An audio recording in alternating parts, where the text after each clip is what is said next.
ഇതാ ഇവിടെ നിൽക്കുമല്ലേ ചോദിക്കുക. ഇതിന് പേരെന്താ അറിയാമോ? പളിയ നൃത്തം. പണിയ നൃത്തം അല്ല അളിയ, പളിയ നൃത്തം. ഋഷിശൃംഖന്റെ അല്ലേ? ആ അതിലൊരു ചെറിയ ചളികളൊക്കെ ഞാൻ അടിക്കും. ഈ ചെറുവോ ബാക്കിയോ? അതെ ചോദിക്കാം. ഇത് ഈ തവണ ആദ്യമായിട്ടാണല്ലേ? അതെ, ആദ്യമായിട്ട് 5 ഗോത്ര വിഭാഗങ്ങളെ ഉൾപ്പെടുത്തിയില് ഒന്നാണ് പളിയ നൃത്തം. എത്ര ടീം ഉണ്ടായിരുന്നു? ഇതില് 18 ടീം. അത്രയൊക്കെ ഉണ്ടായിരുന്നു. ഇത് ഏതാ സ്കൂൾ? ഏതാ? പന്തല്ലൂര്, മലപ്പുറത്ത് നിന്ന്. പന്തല്ലൂര്. അപ്പൊ വേറൊരു കാര്യം പറയട്ടെ, നമ്മൾ ഇത്തവണ ഫ്രഷ് ആയിട്ടാണ് പ്രേക്ഷകർക്ക് മുമ്പിൽ എത്തിക്കുന്നത്. ഇത് എവിടെയും കണ്ടിട്ടില്ല. കലോത്സവത്തിൽ ഇത്തവണ ആദ്യം വരികയാണ്. അപ്പൊ ഫ്രഷ് ആയിട്ട് ആ മത്സരത്തിലേക്ക് പാട്ട് തുടങ്ങിക്കോളൂ.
ഞാൻ ഒരു തവണ കറക്കാൻ ഉദ്ദേശിച്ചുള്ളൂ. അവര് കുറെ കറങ്ങി കളഞ്ഞു.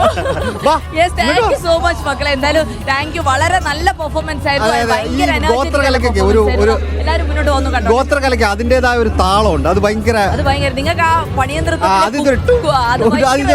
ഇപ്പൊ പളിയന്ത്രത്തെ കേട്ടപ്പോ അതും ഇഷ്ടപ്പെട്ടു കേട്ടോ. അടിപൊളിയായിരുന്നു കേട്ടോ. നല്ല പവർ പാക്ട് പെർഫോമൻസ് ആയിരുന്നു അല്ലേ?